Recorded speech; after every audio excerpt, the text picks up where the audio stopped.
Right, next is Nick Clegg, Yep. Deputy Prime Minister, who when he first came on television and the public saw him in 2010, everyone thought, wow, he's amazing. I know. And everybody agreed with Nick Clegg. And it was that, because we had the debates for the first time, it was a wonderful platform for him because he's very good at that. What was he doing in the debates that made him stand out? Well, actually, he was keeping it simple. What he was doing was he was relaxed, he was looking into the camera, he was very clear and articulate.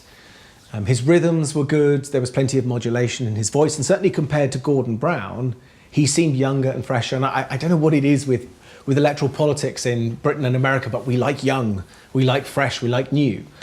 And I think Nick Clegg embodied that. And the basics of communication, what kind of a communicator is he? Well, I think if he was working in the city, he would be seen as a very, very good speaker. And I think Nick Clegg is an excellent communicator. And what's interesting, you have to divorce how he's viewed with how he is.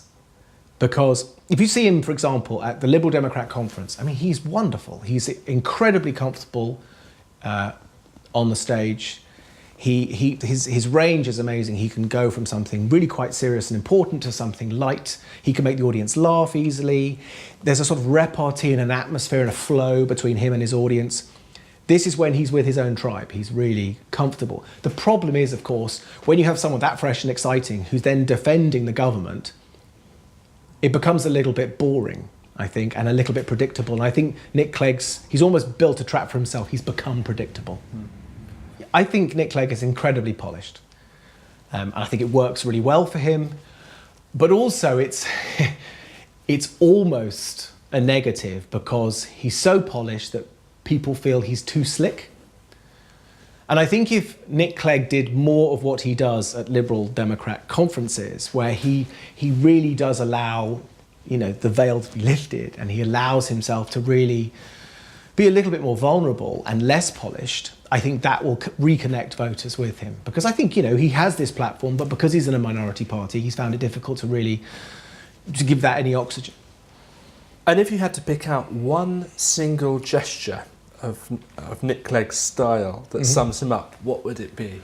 Well, it's his ability to use emphasis when he wants to make a key point. And he does it actually a lot by raising his eyebrows, which is quite interesting. Does he? Yeah, if you watch him, he's always got a sort of a slightly raised eyebrow look on his face. And then he'll raise them again when he's trying to make a point. Now, that's a classic, very primitive gesture. It's like saying, I'm interested in this particular point.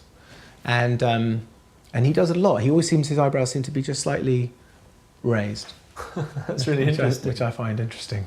So you're saying that it opens the face up. He uses to sort of punctuate what he's saying. Yeah, I mean, if you compare him to David Cameron, Nick Clegg, his face will do a number of things, where David Cameron always seems to be quite severe, chopping the wood, whereas Nick Clegg always seems to be a little bit more kind of open facially.